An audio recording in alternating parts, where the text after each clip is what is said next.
Ya, halo pemirsa, calon Panglima, maksud kami Panglima TNI Laksamana Yudo Margono menjamin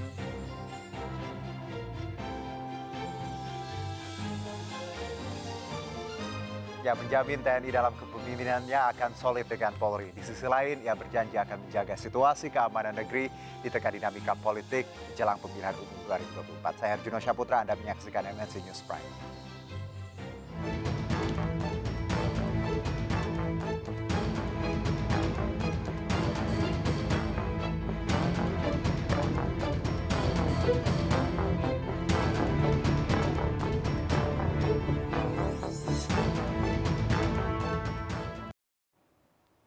Baik, Komisi 1 DPR RI menyetujui Laksamana Yudo Margono sebagai calon Panglima TNI menggantikan Jenderal Andika Perkasa. Keputusan tersebut diambil dalam rapat internal Komisi 1 usai melaksanakan uji kepatutan dan kelayakan terhadap Yudo di Kompleks Parlemen Senayan, Jakarta sore tadi. Keputusan untuk menyetujui Laksamana Yudo Margono sebagai calon Panglima TNI disampaikan langsung Ketua Komisi 1 DPR Mutia Hafid. Mutia menyebut dalam rapat internal Komisi 1 seluruh fraksi sepakat untuk mengangkat Yudo sebagai Panglima TNI yang baru. Tidak hanya itu, Komisi 1 juga menyetujui pemberhentian Jenderal TNI Andika Perkasa sebagai Panglima TNI. Komisi 1 pun mengapresiasi kinerja serta dedikasi Andika Perkasa selama ini karena telah berhasil memajukan institusi TNI. Selanjutnya, hasil rapat internal Komisi 1 tersebut akan dibawa ke rapat paripurna untuk kemudian diambil keputusan.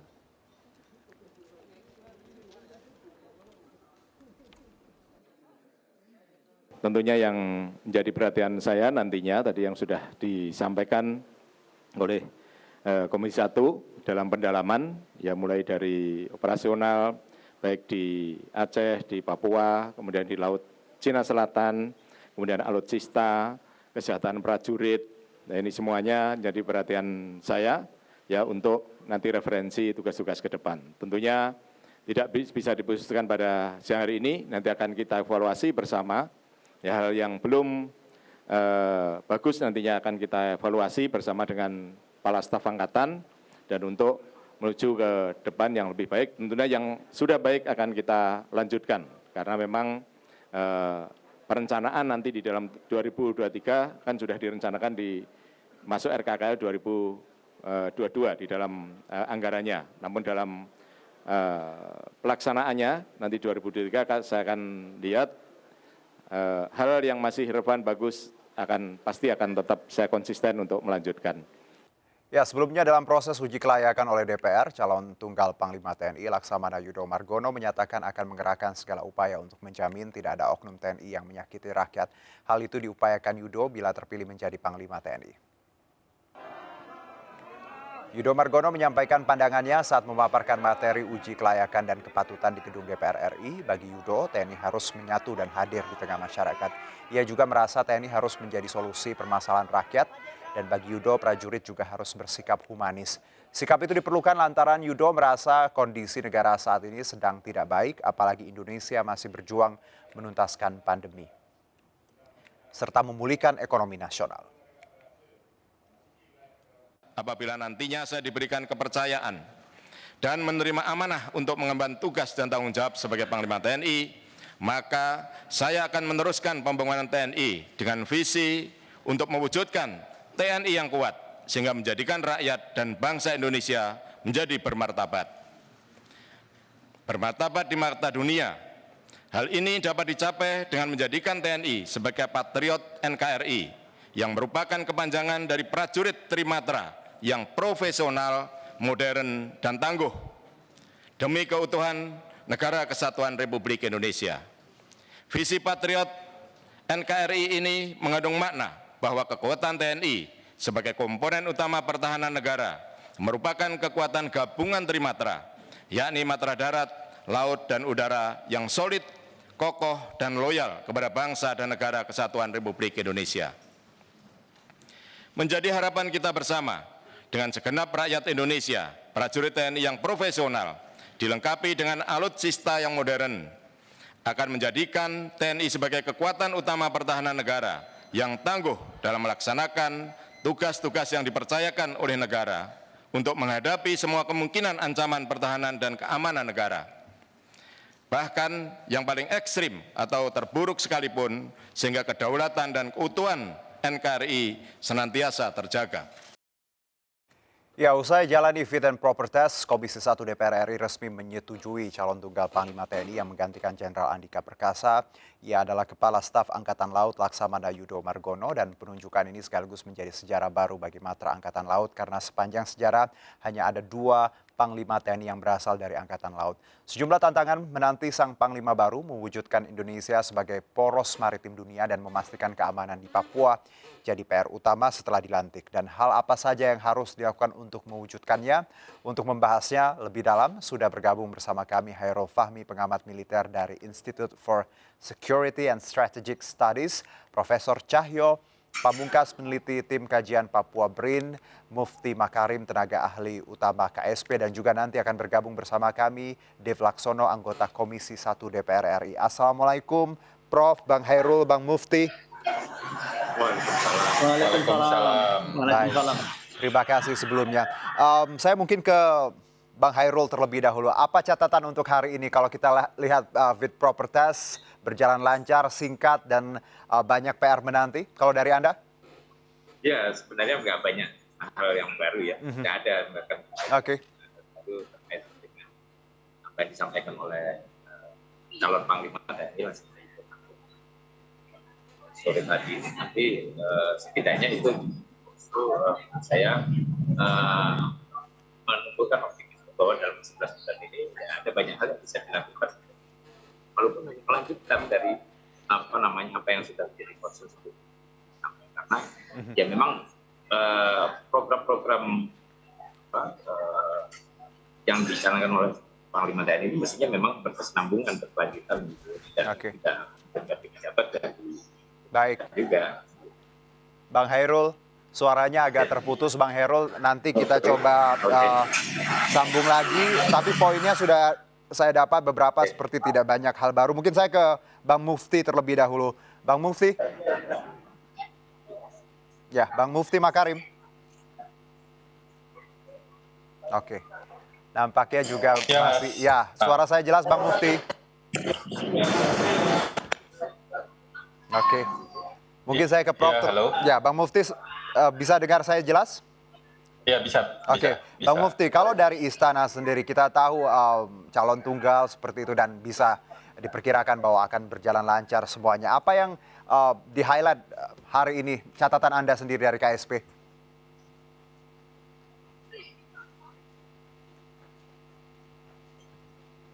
Bang Mufti.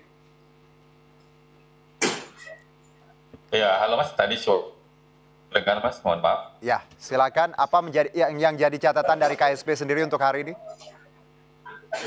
Ya, sebenarnya untuk pencalonan Pak Yudo itu sudah menjadi prerogatif Presiden ya. Artinya apa yang kemudian disampaikan oleh Pak Yudo di depan DPR itu sebenarnya merupakan pelaksanaan dari arahan-arahan Presiden yang baik itu disampaikan secara formal dalam kegiatan-kegiatan TNI maupun juga yang selama ini dipahami atau diserap oleh Pak Yudo sendiri.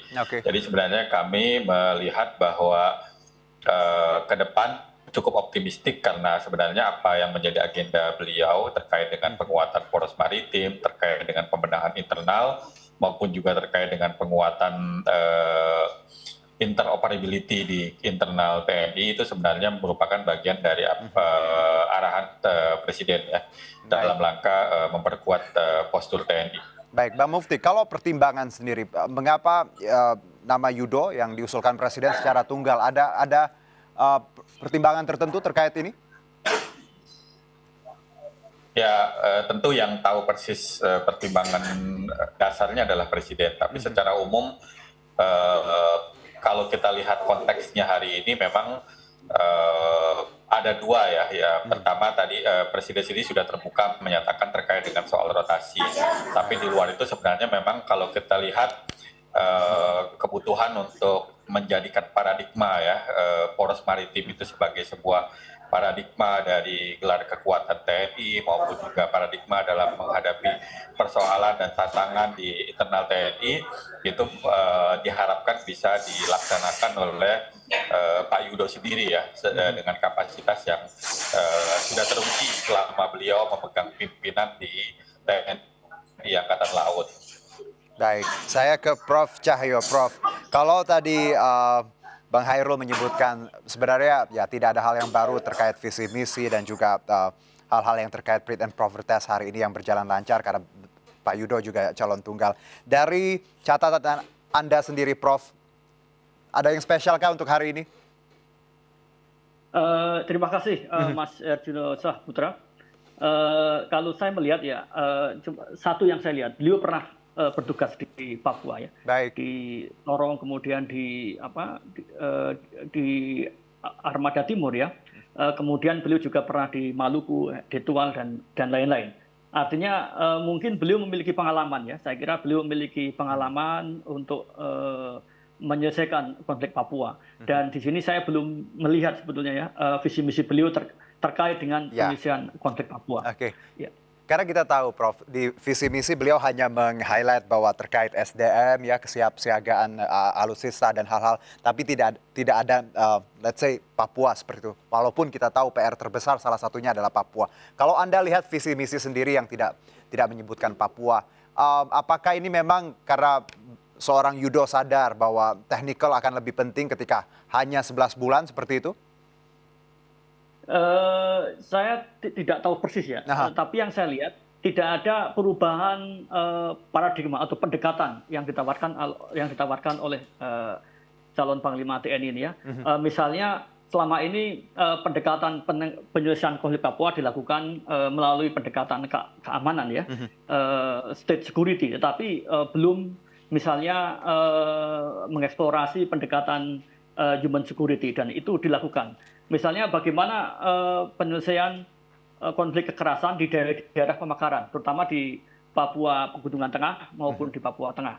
Dua daerah ini kan merupakan basis dari Tentara Pembebasan Nasional Papua Barat atau TPNPB-UPN. Okay. Nah, kita semua belum mendengarkan ya bagaimana pendekatan yang akan dilakukan ya oleh calon Panglima TNI untuk menyelesaikan konflik kekerasan di Pegunungan Tengah Papua. Tapi apakah akan sama, Prof, seperti Pak Andika yang menyebutkan di awal jabatan akan melakukan tadi secara humanis dan juga orientasi seperti itu? Apakah memang ada kesinambungan, ada garis merahnya nanti, atau ada hal baru menurut Anda dari seorang Yudo? Saya kira saya tidak bisa bisa memprediksi ya. Okay. Tapi kalau kita lihat dari pola-polanya, saya kira tidak akan berubah ya. Panglima ini akan melanjutkan kebijakan dari Panglima sebelumnya. Okay. Artinya saya sepakat tidak ada yang baru sebetulnya. Tidak ada yang baru. Kemudian Panglima ini. Oke. Plus kalau kita lihat juga masa jabatan yang singkat seperti itu, Prof. Ya, saya kira dalam waktu 11 bulan tidak mungkin ya menyelesaikan konflik kekerasan yang telah lama ya. Minimal saya kira TNI perlu melakukan evaluasi dan penataan kembali ya operasi-operasi penegakan hukum yang selama ini dilakukan, dan terutama juga terkait dengan humanitarian pause atau jeda kemanusiaan. Ini sangat penting ya, karena tanggal 11 November misalnya Komnas HAM melakukan menandatangani MOU humanitarian pause atau jeda kemanusiaan dengan ULMBP ya dan MRP. Nah, bagaimana sikap TNI Polri terhadap MOU humanitarian pause itu yang telah ditandatangani di Jenewa, di mana pemerintah diwakili oleh Komnas HAM. Baik. Dengan kata lain, walaupun tidak disebutkan dalam visi misi, tapi harusnya Panglima TNI memprioritaskan hal-hal terkait Papua ya, Prof ya? Iya. Baik, saya kembali ke Bang Hairul, bahwa Profesor juga punya pandangan yang sama bahwa Bang Hairul tidak ada yang beda seperti itu, hampir semuanya sama seperti itu. Anda melihat kalau tadi di visi misi tidak disebutkan soal Papua, tapi lebih ke SDM, alutsista, dan hal lain. Apakah, walaupun tidak disebutkan, harusnya Pak Yudo first thing first ketika menjabat mulai besok ya sudah tancap gas terkait Papua? Ya, saya kira soal Papua ini ya memang benar bahwa TNI punya peran sebagai kedaulatan dan juga ya. Jadi Bawari adalah sebuah masalah ini kan bukan hanya sekedar berkaitan dengan isu kedaulatan dan keamanan dan juga bukan dan masalah yang bisa diselesaikan dalam waktu yang singkat. Dan itu sebenarnya tepat dikatakan pemerintah ya. Artinya kalau TNI memang ingin segera bergerak di tempat, mungkin yang perlu dibahas kesiapan dan kesiapan TNI, Panglima yang baru tentunya dan mengawal agenda program kebijakan yang dirancang pemerintah untuk Papua. Ya misalnya penguatan kerja dan sosial, perluasan propaganda, misalnya. Baik, Bang Mufti. Yang ya, nampaknya masih sedikit trouble dengan audio. Kita jeda dulu, kita perbaiki dulu di segmen berikutnya. Kita akan kembali pemirsa tetap bersama kami di MNC News Prime.